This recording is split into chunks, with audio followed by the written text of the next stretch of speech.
Good afternoon, everyone. My name is Ian Morrison, Electoral Area Director from Cowichan Lake South, Scotts Falls. I'd like to welcome you all to the open portion of the Electoral Area Services Committee meeting of Wednesday, March the 6th. I'd like to begin by asking everyone with electronic devices to please put them on silent or mute or vibrate.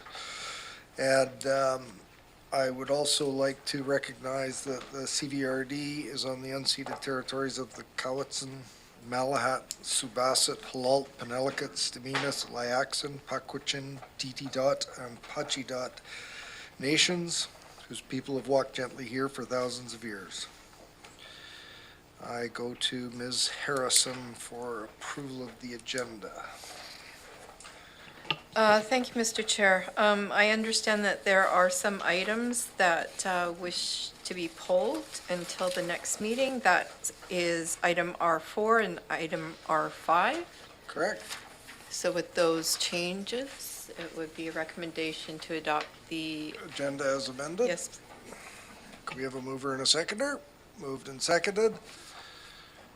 Any discussion? Seeing none, all those in favor?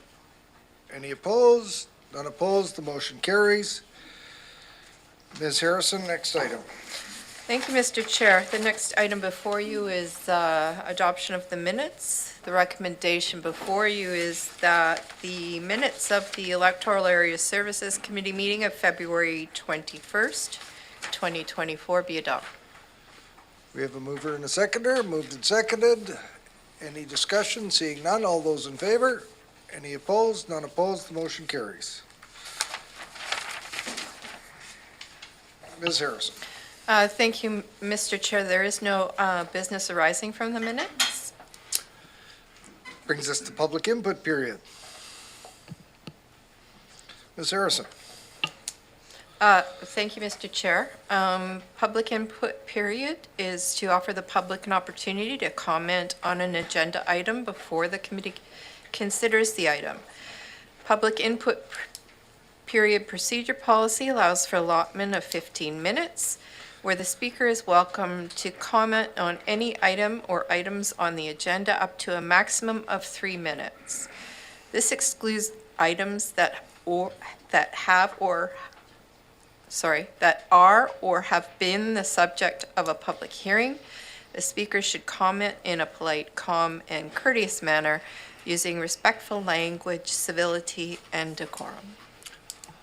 Now, I would like to welcome anyone that would like to provide input to the committee today. Welcome. Thank you, Mr. Chair and committee members. My name is Kim Bernard, Shawnigan Lake, Area B. I'm here to give some feedback on R1, the fireworks application by Brentwood College. I understand that this has been denied in the past, but I'm hoping that the college, with the setting of their centenary celebration, will consider this as an opportunity to innovate and to look at new and more I would say, kinder ways to celebrate their centenary, because we know that there are individuals in our valley who have recently fled war situations that wouldn't consider explosive devices to be celebratory, and we also know that they shed debris into the environment. And so with the angst that it will cause people and animals, as well as the debris that might be left behind, and possibly there's a fire hazard to be anticipated as well by June, I hope that they will look at alternatives, and I really appreciate the opportunity to speak to this today. Thank you. Thank you very much. Would anyone else like to provide input to committee today? Please come forward to the microphone. You might need to press the button. Okay. Thank you. I think this is a question of clarification. My name is Oline Lunenberg, and I came here today to address the agenda item R4, and I just learned that is not on the agenda today? That's correct. Okay, so I will come back the next meeting then. Thank you. Thank you. What's that?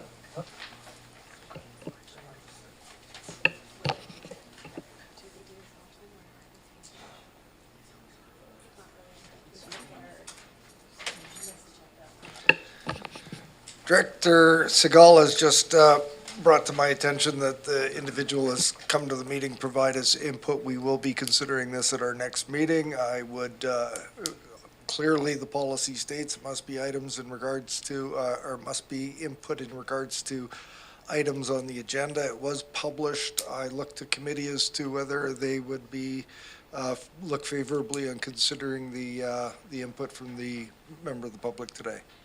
I just look around the table, or do we need to actually waive the policy? We do. Motion to waive the policy, moved and seconded. Any discussion on the item? Seeing none, all those in favor? Are there any opposed? None opposed? Motion carries. Please come up and address the committee. Thank you. Here we go again. Yes, I came to speak to R4 on the agenda, and thank you for this opportunity to speak. I, along with two of my tenants, have been writing you letters for the last few months in an attempt to appeal a bylaw complaint made against me for providing 2 rental pad sites on my 18-acre property in Scotts Falls. I emphatically believe that the manner in which CVRD has handled this complaint has failed to meet the standards set out by the BC Ombudsperson's Guide entitled Bylaw Enforcement Best Practices Guide for Local Governments. There's not enough time in the 3 minutes allocated for me to go through the 58-page document to itemize the ways in which CVRD elected officials and bylaw staff have not met those standards, so I will just point to the highlights and urge you to carefully review that document as a matter of urgency. The guide states that bylaws are not fixed or static. They evolve over time as a community changes, as, for example, in the case of the current housing emergency. Furthermore, the expectation of fair treatment is the underlying premise of the guide, namely to help local governments exercise discretion to enforce bylaws in a manner that is and is also seen to be fair. There has not been any transparency or communications about how my appeal is being processed at CVRD. The only letter I received from staff is from a bylaw enforcement officer notifying me that eviction day is April 1st. I will not repeat the arguments I have made in writing to you all. I will say that I have told many people about our situation, and not a one believes that this looks fair, because it is not fair. Furthermore, the consequences are wholly disproportionate to the complaint, what with 4 gainfully employed residents rendered homeless and my ability to age in place in my home undermined by this bylaw process. Meanwhile, my tenants and I have done nothing but investigate this complaint and recently learned that it may have nothing to do with public safety or environmental standards at all. A neighbor who is remarkably informed about this whole situation has recently boasted that he can use the CVRD to rid the community of queers like me while remaining anonymous. To add further insult, he has offered an alternative rental site to one of my tenants when they are evicted at a considerably higher rental rate than they now pay. Any one of the aforementioned concerns are grounds for overhauling CVRD's bylaw enforcement policies. Taken together, the situation comprises a human rights violation that cannot be swept under the rug. The Cowichan Valley must be a place for safe and inclusive communities, and bylaw policies need to protect all of us. Thank you for your time. Thank you for your input. Is there anyone else who'd like to provide input to the committee today?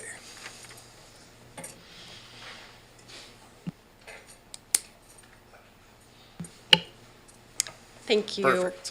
My name is Jennifer Ann Holden. I am one of Olene's tenants.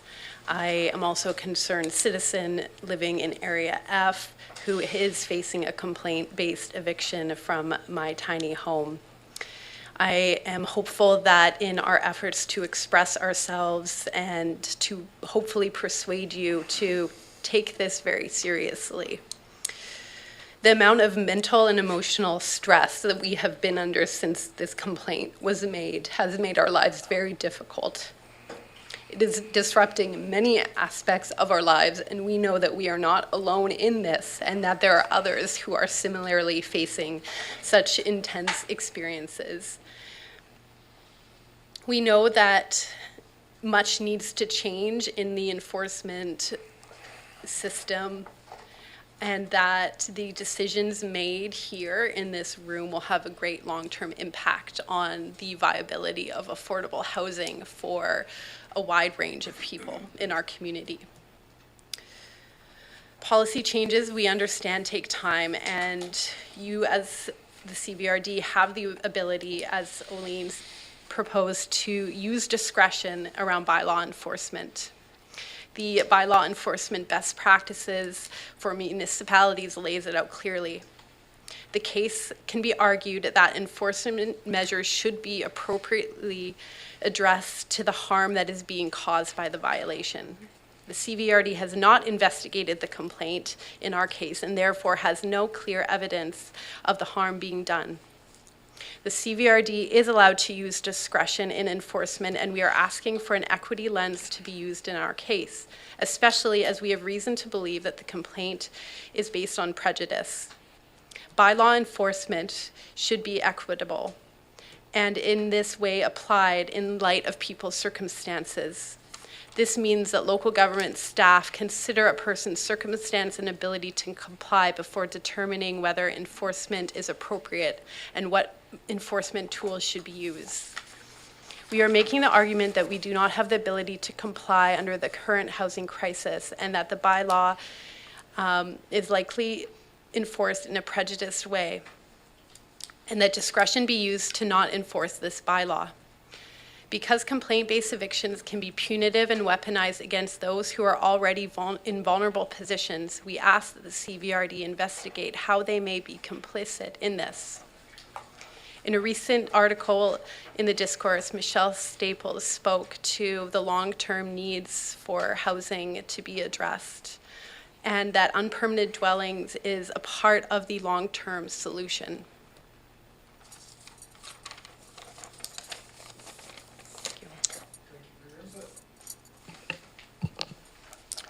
Would anyone else like to provide input to the committee today? We have no one online. Oh. Go ahead. Good afternoon, Mr. Chair and Directors. I will come back to the next meeting. I won't speak to that. I was going to speak to R4 and R5 as well, but I would just like to say that part of the issue with tiny homes, and I think it puts the CVRD in a very difficult situation, is because they are not recognized by the BC Building Code. And it's very unfortunate that people like these folks here are in this situation, and would hope that the CVRD is at least in communications with the province on what can be done, if anything. You know, that the tiny homes are being sold or manufactured and being sold, but I don't understand that they fit into, or I do understand that they don't fit into the bylaws because they don't conform. So I just wanted to make that. And lastly, I'd like to speak to R1, the fireworks. Much like what Ms. Bernard said, I do think, you know, we are hearing that local governments and the people want to get away from fireworks, and I agree that it's a missed opportunity for the college students to come up with an innovative way to celebrate using drones or lasers, and I think it would be an awesome project for them to engage in. Thank you. Thank you, Ms. Kaufman. Going once, going twice, going three times. Thank you for participating in the public input today, and I turn to Ms. Harrison for the next item on the agenda. Thank you, Mr. Chair. The next item is delegations. There are none. The next item is correspondence. We have item C1, which is a grant and aid request, Electoral Area A. The recommendation before you is that it be recommended to the board that a grant and aid Electoral Area A, Mill Bay Malahat, in the amount of $1,000 be provided to the Cowichan Secondary School for a 1,000 bursary to a 2024 graduating student that resides in Electoral Area A, Mill Bay Malahat, to support their future education or training. Turn to the director for the area, moves the recommendation. Is there a seconder? We have a seconder. Any discussion on this item?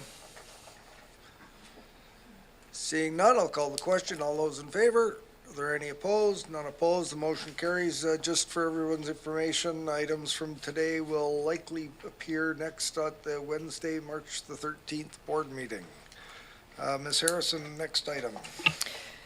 Thank you, Mr. Chair. Next item is information. Item IN1, there are 3 sub-items. The first one, Electoral Area C, Cobble Hill Advisory Planning Commission minutes dated February 15th, 2024.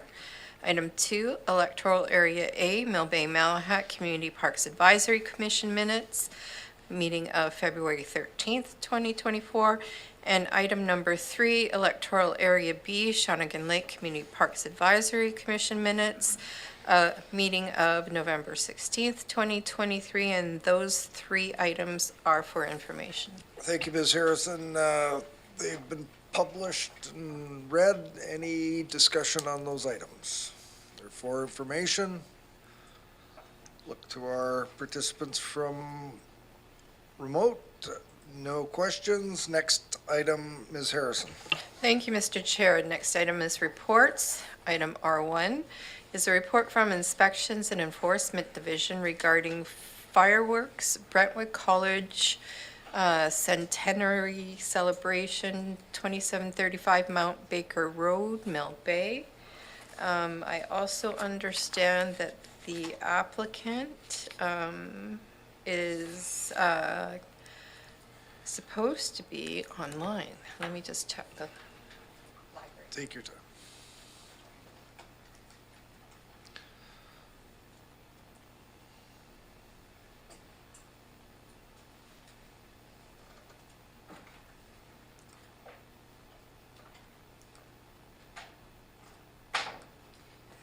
Thank you, Mr. Chair. The applicant is not in the lobby. Okay. Mr. Moreno. Mr. Chair, we have before you a report in response to an application for a fireworks discharge permit for a centenary celebration at Brentwood College at 2735 Mount Baker Road in Area A, and details of which are in the report about this discharge permit and the plans for that event for your consideration. Thank you, Mr. Morano. Any questions for staff on this item? Ooh, all around the room. I'll go to the director for the area first, Director Segal. Go ahead. Thank you. I'm just wondering how we determine the 500-meter radius, if that's on the applicant's responsibility, or we have like a map to see what that looks like? It's a cooperative effort, so I usually try to help people. We have mapping functions like the one you see on the screen right now. So, because sometimes people don't understand what 500 meters is, so this is a useful tool for them that we provide. Is that in our report? No, it's just in the presentation. Yeah, okay. Thanks. No. Director Abbott. Thank you, Chair. Mr. Morano, in light of information brought to us this afternoon from the public, is it possible to postpone a decision on this and inquire of staff at Brentwood whether there are other options? And I guess at this time of year where we're awash in rain, it seems like not such a consequential item, but come June or July, it could be an issue on the fire safety. I don't know what the timeframes are and whether or not they, Mr. Chair, whether or not they've purchased these, or it's contingent on purchasing these fireworks. There seems to be a bit of time. I'm thinking the applicant would be better to explain that time crunch better than I can. For this, which doesn't end up it's not in the report. This matter was referred to the Mill Bay Volunteer Fire Department, who were not opposed to the fireworks safety plan. And I believe they understood what time of year it was when they responded. Do you have a follow-up? Probably more to you, Chair. Is it possible to defer a decision at this stage and go back to the applicant? So anything's possible. I guess the question is, and I kind of anticipated this, and we spend a lot of time talking about fireworks. We have a policy on the books that has been looked at relatively recently. I think your point about the potential fire hazard is well taken. I think that were some of the questions that I had as to would the fire department be on standby, that sort of thing. But much as the public input that was provided to us, are we talking about delaying the decision on this because we might be interested in them pursuing something that wasn't your traditional fireworks display? So I would ask you, what is the intent of your inquiry to the former or the latter? The latter. I would love to see a creative institution like Brentwood come back with something a bit more progressive for the year 2024, representing 100 years of this is what we do in 2024. Well, I'm going to suggest that it's much like a lot of what we do when people make application on the basis of the bylaws, the laws that are on the books. They have every right to do so, and I think that's the question that's been put before us. Are we prepared to issue a permit outside of the prescribed times when people can apply and can be done by staff? That's the question before us, not a question of the content of their display. So I'm going to suggest that if there's some desire to reach out to the applicants to consider varying their plan from a traditional fireworks display to something that's more innovative, more modern. We've got the meeting coming forward. If this were to proceed to the board, we've got a week to reach out, and perhaps we can get the applicants to come and speak to us about the content of their display. I would suggest, though, that they're certainly within their rights to make the application, and we don't have anything that is within our bylaws that would be contrary to them receiving the permit. I agree with that sentiment. We've got a week. We do. Director Martman.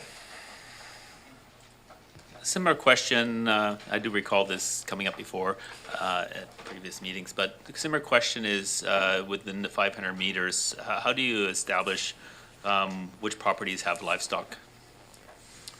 Mr. Morano. Mr. Chair, it's not an exact science. The first layer of consideration is zoning, and certainly in this circumstance, in this 500-meter radius, the majority is in the ocean, and whatever's on land is, on the most part, urban and residential. That doesn't normally, this is not an exhaustive research, but doesn't normally permit agricultural uses in the residential zones that are captured in that 500-meter radius. So this is an urban/ocean setting for this display that does not appear on the face that it would impact any livestock per se, but there's no certainty to that. Follow up? Yeah, and I would also suggest that carrying it across water, sound doesn't have anything to impede it. So, having a 500-meter buffer, it's all water, I don't think your sound's going to be any less on the other shore than it is. The other question I have, and this is more technical, but is the location of the fireworks the center of the 500 meters? Correct. Okay, and where's that location? According to the applicant, it will be on a float or dock or barge in a lease area that they currently have in front of their, or on the foreshore. Okay, do you mind putting that diagram, because it looks like the diagram is centered in the middle of land, not in the water. Looks like water. Oh, there, right, in the middle of the barge. The center should be right around that Perfect. Okay. square lease area in the ocean there. A rectangle. Conclude Thank your you. remarks? Yep, thank you. Director Acton? Thank you, Mr. Chair. I don't know if I have can I just make a comment? I don't know if I have a question anymore. I think is that okay? Hang on, we- hang on a second. Do we have a motion Okay. on the floor? Go ahead, comment. Yeah, I guess I'll just start right off by saying at this time, I would not support this request. I'm looking at it as they've already asked last year, got denied, so there's nothing's changed. And actually, I think it's closer to land than it used to be. It used to be on a floating barge that looks like a dock, but regardless, it's not. And I'm thinking of it as it's not. Like what Director Martman mentioned, it's in a bay there, and the water is probably the radius is going to be a lot bigger. And it's not a community building event. It's an exclusive event that sure, probably people can walk over and enjoy it, but it's not meant for, it's kind of like if a business came to us and said, can we have fireworks? So that's how I'm looking at it. If Thrifties came to us and said, can we have a bunch of fireworks for our centennial, we'd say no. Be creative, more creative than that. And we said no last year. So I'm just looking at those things. So at this point, I think we can't support it. If it was something different, I don't know what, possibly, because they still have the full right to apply.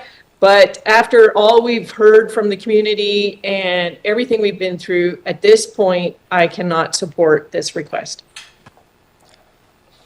Thank you. Turn to the director for the area. I just have a few clarifying questions. So if they were to decide to do a laser show or a drone show or whatever, some kind of alternative, is an application required, or the application is only for fireworks? Is that correct? Mr. Correct. Moreno? Correct. This is purely to do with fireworks and pyrotechnics. Yeah, great. And to the chair, if this motion fails, does it still go to the board, or it stops here? Generally, my understanding, and I'll refer to our corporate secretary, that it ends, but it'll be recommended to the board that it be denied. Yeah, okay. So, so with that, I'll move the recommendation. is there a seconder? Moved and seconded. I'd like to speak to it. Speak to it, sure, go ahead. So it's unfortunate that the applicant isn't here. I mean, I really congratulate Brentwood on their centenary. And I'm grateful for the committee for sharing a bit of the history around fireworks that I didn't get to experience. I would say that within that 500-meter radius, yeah, they're probably chickens, even though they're not really supposed to, but probably some kind of livestock, and for sure pets. I recognize that this is, meant to be a celebration, and that I think Brentwood is hoping for it to be a celebration that includes the community. And so the feedback that I've had from residents as well as public input, I think, is that, the community is looking for more innovation, a more modernized approach to celebration that takes into consideration not only animals, but also other, issues with noise pollution, people suffering from PTSD and the like, and the pollutants that come with fireworks. So, I guess that's all I think. Yeah, that's all I have to say, and I'm open to what the community feels. Sorry. Director Nicholson? I think that it sounded from your notes that you would deny it, but you went with the recommendation, which was to issue it, so I'm confused. Well, there weren't options in the report. There wasn't like an There's option a 1, recommendation option 2. on my piece of paper here that says issue it. Yeah, and So we you can would, all vote however we want, that's, right? oh, so you're just, There wasn't an option to deny, does that make sense? Unless we make up our own, another motion. The resolution on the floor is to direct staff, following it going to the board, that the permit be issued. Pretty straightforward, so we either support it or we don't. Director McClinton. Thanks for that clarification. I was confused, a little bit confused with the comments as well. But yeah, I would support it. If there's ever a time to celebrate 100 years, I mean, and, you know, while maybe somewhat of a business, I mean, they've been educating our youth for a long time. I just think it's an opportunity to celebrate, and I think it'll bring people together. And I know it's a tough one because you can't please everybody, but I think it's a great opportunity. I'll be supporting it. Thank you. Seeing no more hands, I will call the question. All those in favor? Those opposed? The motion's defeated. Next item is Harrison. Thank you, Mr. Chair. Next item is R2, which is a report from the Community Planning Division regarding the Town of Lake Cowichan's updated official community plan referral. Welcome. Hello, Mr. Chair. Just while I help Laura get the PowerPoint up, I wanted to introduce Community Planning's newest member. This is Laura Lajeunesse. She's our new Planner 1 here. She has worked for the CVRD. She started working for the CVRD in 2023 in development services and is now working in community planning. So she'll be helping with the zoning bylaw project when we get again, and she'll be doing other projects like the one she'll be presenting right now. I'm just trying to figure out the buttons to push again. Slideshow from beginning.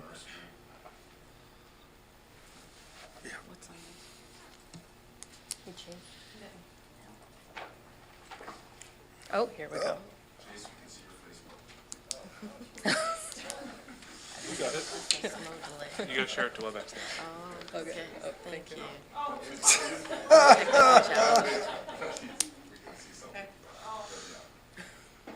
Where'd the meeting go?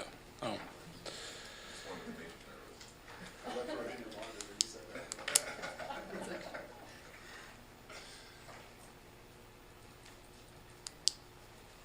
Doesn't look like it is. Oh, not, I thought that was pretty funny. Why can't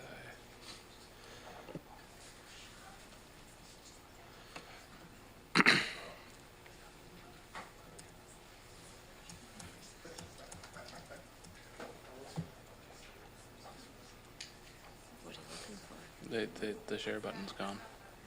You up WebEx can't.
I think we'll take 5 minutes.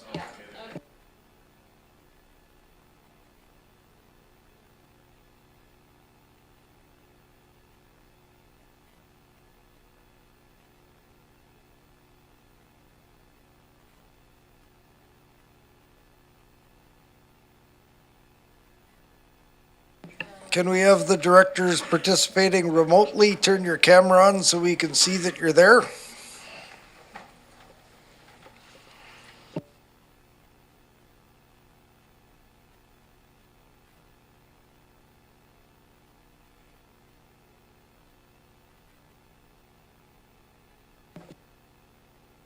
Welcome back, everyone. Welcome, Laura. Please proceed. Thank you, Chair. Today I'll be talking about the Town of Lake Cowichan's updated OCP.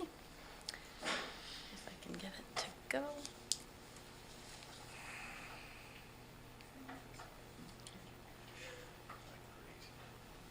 Oh, there we go. There's hope. Okay. The CVRD has received a referral request from the Town of Lake Cowichan, who is proposing to update their official community plan. The Local Government Act requires proposing local governments to submit their OCP updates to the board of each regional district that is adjacent to the area covered by the plan. 2 of the CVRD's electoral areas share a boundary with the Town of Lake Cowichan, electoral area F and I. The town's proposed updates include policies and targets on climate change, housing, infrastructure, and mobility. The proposed updates to the Town of Lake Cowichan's OCP generally align with the CVRD's OCP, including electoral area F and I local area plans. Similarities include protecting and acquiring parks, protecting the environment, and providing a stable economic base. Differences include density. As the Town of Lake Cowichan is incorporated, it contains higher density areas compared to the more rural electoral areas within the CVRD. This is reflected in their OCP. The differences to note regarding abutting land use designations include the Town of Lake Cowichan's comprehensive development area on the southwest town boundary abuts the CVRD's renewable resource forestry local area plan designation. The town's employment land use designation on the southeast boundary abuts the CVRD's renewable resource forestry and residential land use designation. The town's urban neighborhood designation on the south boundary abuts the CVRD's renewable resource agriculture designation. And the town's urban neighborhood designation along the northern border abuts the CVRD's renewable resource forestry designation. Staff recommend that the board advise the Town of Lake Cowichan that the Cowichan Valley Regional District has no concerns with their draft updated official community plan. Thank you. Thank you for that. And I know that I have a couple of questions, but I'll go to committee and ask if there's anyone has any questions for staff on this item. Director McClinton. Before we get started, thank you, Chair. Just first want to pass along a personal comment. Laura is a longtime family friend of my family's, and I just want to say congratulate you on your first presentation. I'm very proud of you, and I know both your mom and dad are both very proud of you, as they were just at my parents' house on Family Day holding my baby. So just welcome and fantastic job. Thank you. Thank you very much. Yes. So looking around to committee members, I happen to have a couple of questions.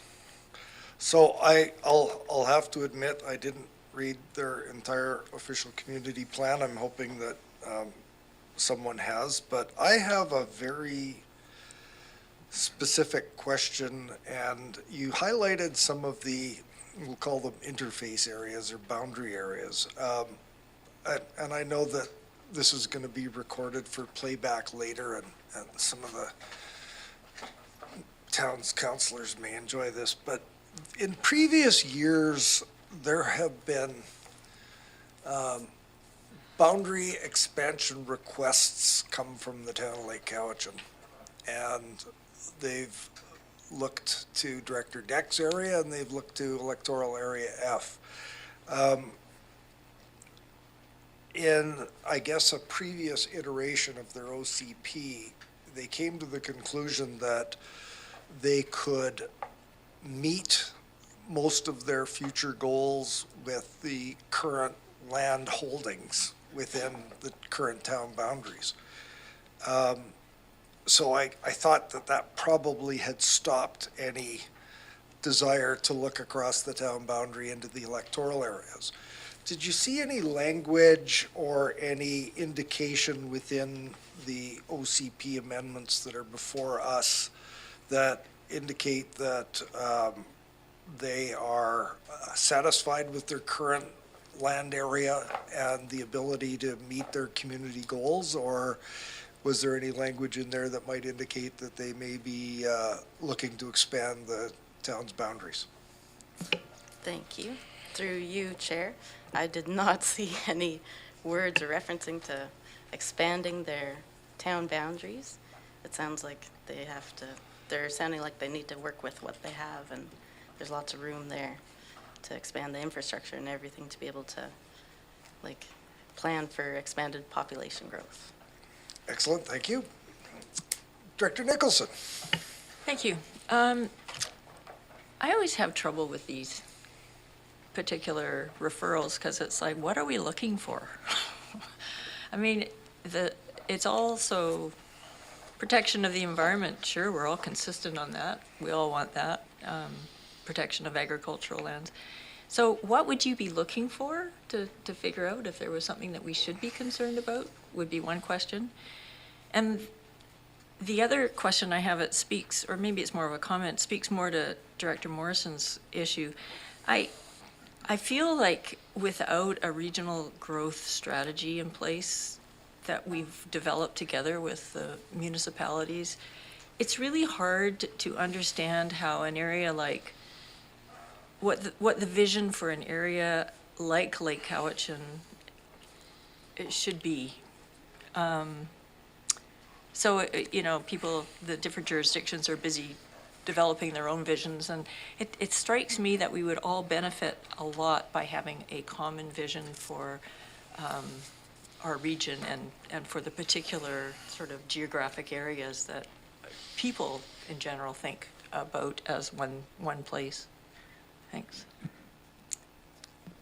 Through you, Chair, things we're looking for, like, it was quite evident that both the CVRD and the town of Lake Cowichan share the major resource, Cowichan Lake, and both their emphases are to protect that, acquire parkland for more community access, and things along those lines. And then they are a municipality, so their density is going to be greater, which you'd expect because they have capacity for that in terms of infrastructure, water, sewer, sidewalks, street lighting, things along those lines would be expected. Thank you. Anyone remote?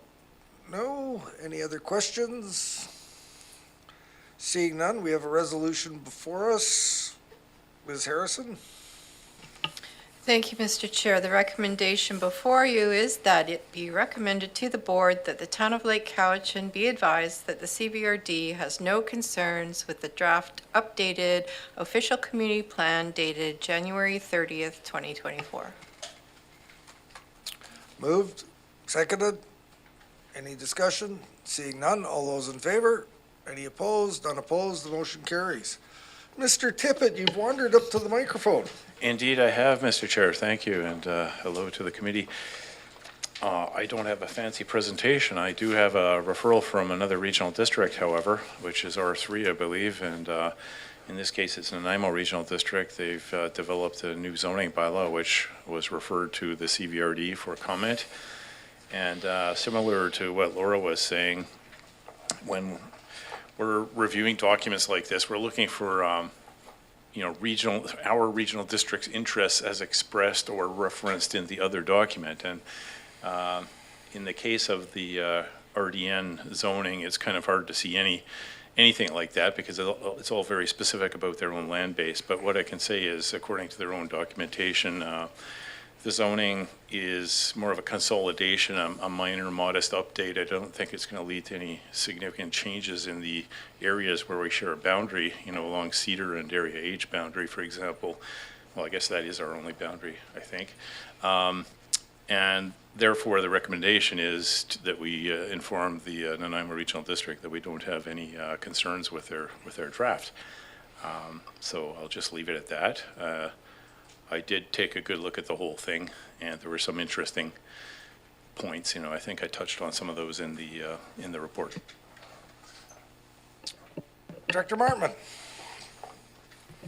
Thank you, Mike. I actually, two things that are very high level. One is if the bylaw 2500 wasn't included in the report or as an attachment, so which is not a problem.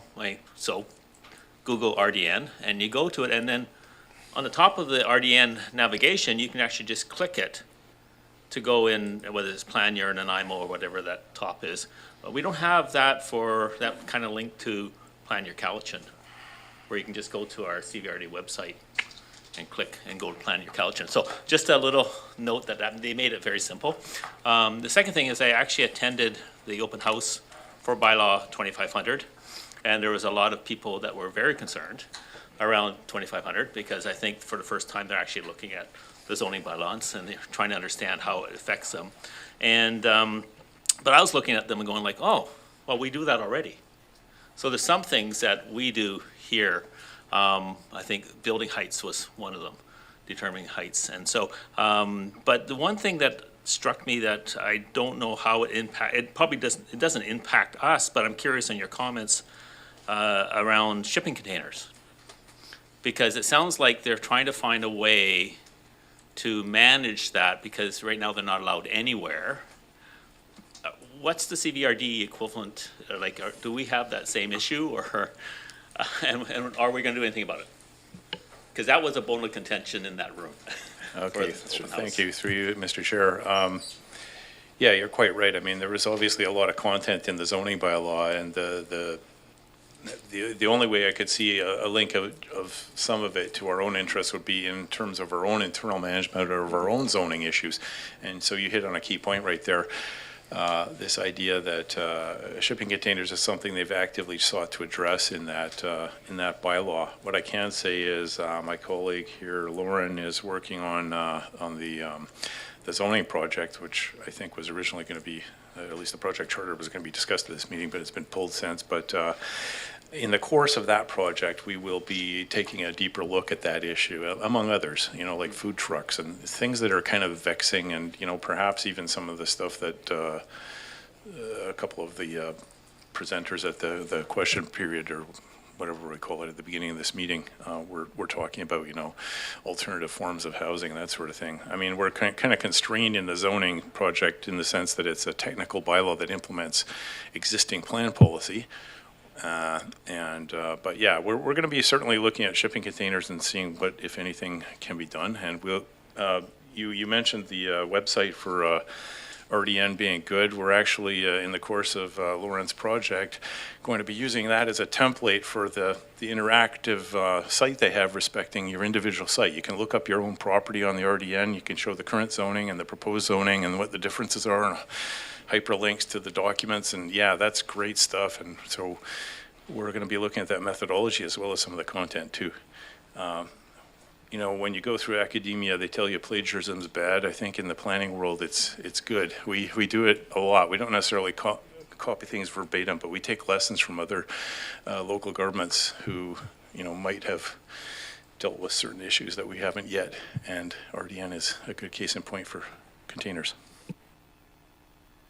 Thank you for your response, and just to note that was pretty tricky getting a question about our stuff on the basis of a referral of an RDN zoning bylaw. So you'll refrain from that in the future, won't you? We have a resolution before us. Don't see any other hands. Ms. Harrison?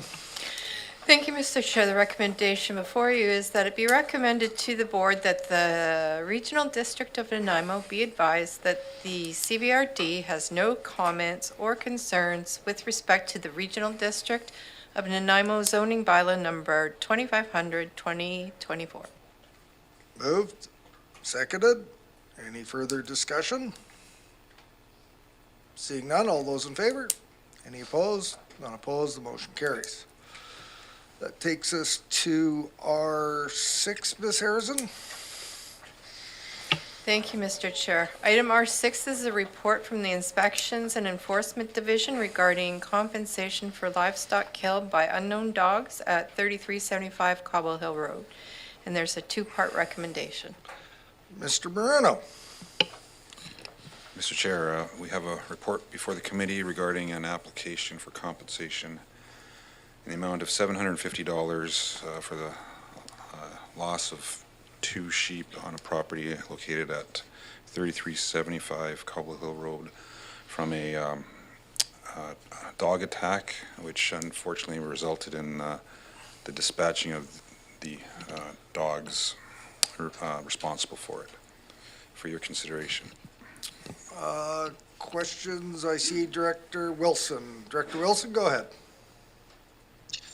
I'm wondering, Mr. Chair, there are two parts to this, and just guide me on this one. There are two parts to this recommended resolution. Whether I could sever 1 and 2 and discuss each one or take each one in isolation, please. Could you provide me with some rationale for doing so?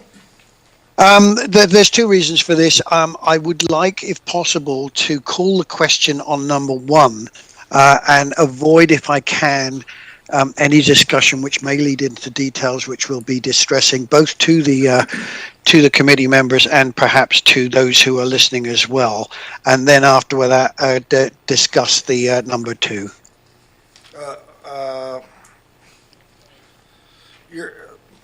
Okay, I won't ask. Well, for the purposes of this, could we please have number 1 read? Thank you, Mr. Chair. Item 1, that it be recommended to the board that $750 be paid to the owner of 3375 Cobble Hill Road as compensation for sheep kill in accordance with CVRD dog regulation and impounding bylaw number 3032. Thank you, Mr. Chair, and I've still got my mic on. I can move that. Hang on, I gotta get a seconder. Is there a seconder for that? Okay. I heard something over here. Sorry, I have questions for staff, so I don't know if you're going to move this before you do that. The desire of the director for the area was to No. get this one on as it specifics to that. Yes, yeah. So I can do it. Okay, in the well motion. then it's moved and seconded. Questions for staff, or I'll let Director Wilson go first. Director Wilson? No, I think Director Markman can ask his questions. Go ahead, Director Markman. Thanks. I'm just wondering why this would come to the board versus just not being paid out through the bylaw. According to the bylaw, and it's verbatim in the report, there's a threshold of $250. Any compensation amounting to $250 or less, it can be authorized by staff, and anything over and up to $750 requires board resolution. Second question? And then the other one is just in terms of, which I find sort of ridiculous, is the timing portion. Did that get sort of allowed or in doing this, or because they have to do 3 days, apply for this within 3 days of the incident? Is that what I understand? And is that sort of waived, or is that pertinent at all? Okay, so hang on. So Yeah. that's more to the second point? The validation of the specific claim, or are you questioning the policy? Okay, Mr. Moreno? I'm not exactly sure about the question. Can you rephrase it, please? Is there a time frame consideration that has been waived, or is this sort of follow all the steps of that policy? Mr. Chair, the steps were followed and these things are, if you can imagine in a situation like this, is kind of frantic and people don't understand what to do in some of these circumstances. But in this case, we had it verified by the RCMP who attended, the first official who attended on this matter, and we've accepted that. Any further questions for staff on this? We have a motion on the floor. Director Wilson, did you have further comment? Your hand's still up. I was about to call the Oh, sorry, question. Mr. Chair. Yeah, call the question, please. Call the question. All those in favor? Are there any opposed? None opposed. The motion carries. Thank you, Mr. Chair. Item 2. Go ahead, Director Wilson. Yeah, item 2 does refer to what Director Martman brought up here, and there is one of the things that that comes up here is the timing. This was one of those situations where the timing was not a consideration here, but more importantly, I don't think anybody even knew about this one. It's so old and buried in the bylaws, the multiple bylaws that we have, thank you to Mr. Morano and his staff for bringing this up. So from that point of view, I would like to see a report brought forward by staff to address what is going on here and whether we carry on with this kind of compensation in the future. Thank you. Director Nicholson. Yeah, I agree with Director Wilson. I've had 2 sheep at different times be killed by dogs, and I'm not clear still what the process actually should look like, or if there should be any compensation. Thank you. Director McClinton. Through you, Chair, curious how many times in the past, roughly ballpark, 10 years has this bylaw been used? We did a bit of research, Mr. Chair, we did a little bit of research prior to this meeting, and it's fairly rare. And again, I'm not naive, there's probably some attacks that have occurred in that more attacks that have occurred that have not been reported or sought compensation for. But in the past 10 years, we've had about 2 or 3 incidents that have been brought to the committee, resulting in awards between as little as $250 to the maximum $750, but it doesn't happen very often. Okay, did we have a mover for item 2? Thank you, Mr. Chair. No, there is no motion on the floor. Okay, move number 2, which is, could you read that for us, please? Yes, Mr. Chair. Thank you, Mr. Chair. The second point, recommendation is that staff prepare a report for consideration by Electoral Area Services Committee in regards to the compensation provisions of CVRD dog regulation and impounding bylaw number 3032. So we had movers and seconders for that. Any further discussion on that item? Director Wilson? Yeah, thank you, Mr. Chair. And just as further clarification for the members of the committee, there is, I understand it, some provisions from the province as far as compensation is concerned, but it does include a huge amount of paperwork and legality, and I think that's one of the reasons why that particular route was very difficult, if not impossible, to follow in this case. Thank you, and I'll just make one brief comment that I thought it was more than a couple or 3 times, at least in the time that I've been here, and I can tell you that when this discussion has come up in the past, that this, while it may not be all that often taken advantage of or claims submitted, it's definitely considered a support for people in the farming industry, and it's perhaps more impactful to smaller operators than others, and I would think long and hard before we make changes. So with that, I will call the question. All those in favor? Are there any opposed? Not opposed, the motion carries. Next item is Harrison. Thank you, Mr. Chair. The next item is item R7, which is a report from Utilities Division regarding Cameron Farms inclusion into the Arbutus Ridge Water System Service Area. And there is a 2-point recommendation before you. Would you like me to read it? Please. Thank you, Mr. Chair. The recommendation before you is that it be recommended to the board, number one, that CBRD bylaw number 3286, Arbutus Ridge Water System Service Establishment bylaw 2009, be amended to include the properly described in the Arbutus Ridge Water System Service Area Certificate of Sufficiency dated January 12, 2024.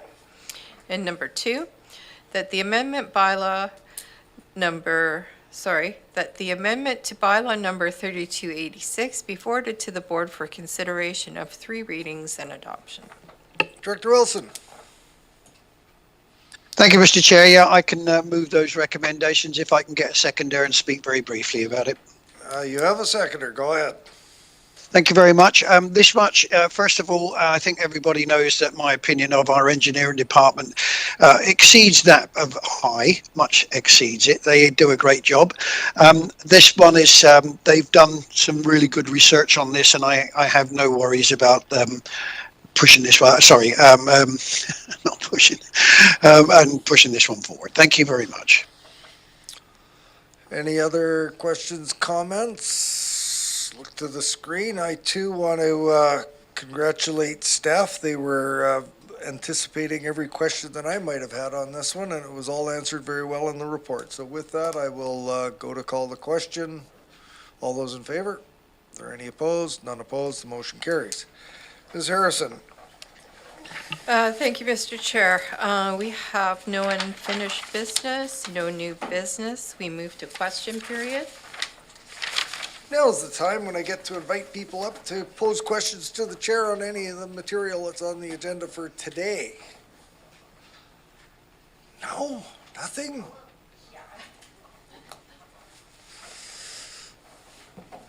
Mr. Chair, Kim Bernard, Shawnigan Lake. I was very impressed with the Town of Lake Howatchin's report. One thing that did stand out to me and I'd like to ask about is the plans for facilitating active transportation throughout the town that includes moving freight such as logging trucks. And then there was a reference to, as my follow-up question, a reference to rerouting said logging trucks based on the participation of private property owners and other zones within the town. And I'm just wondering if that's a forthcoming plan or is that to be included in that plan?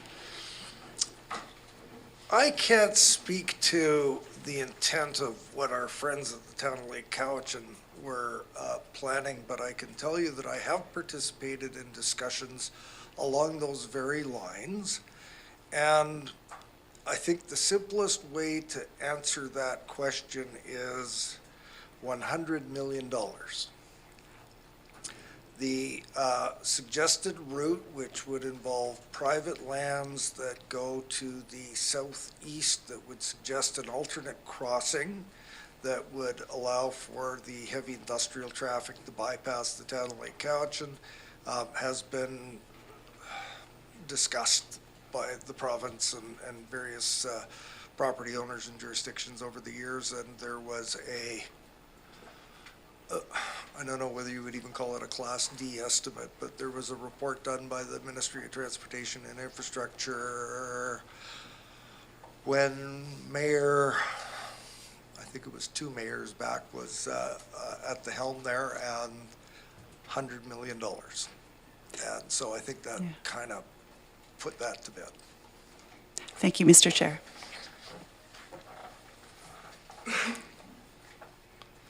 Welcome. Thank you. Got us out. Thank you, Mr. Chair. Susan Kaufman, Saltnam. Just a question regarding bylaw enforcement. When infractions occur on public land, is it necessary for the public to make a complaint, or is that the bylaw enforcement folks see it when they're driving by? Do they deal with it? How does that work? Okay, not wanting to speak on behalf of bylaw enforcement, but the vast majority of the work that they do is complaint driven, as you already know. And I do believe that if there are issues of public safety and health, and they are to witness that type of activity that requires their attention, they will take that up. Obviously, this is something of discussion that will be happening with the committee at a future date, but they don't go looking for bylaw infractions. I understand that. In the safety and health, would that also include environmental impact? Should they happen to come upon it? Well, my understanding is the environmental falls to the Conservation Officer Service in the RAP line, so I don't know if they actively make referrals to that line or not, but I would certainly follow up to find out what role they play when if they were to indeed witness something like that. Good, thank you. Any other questions for the chair on today's agenda?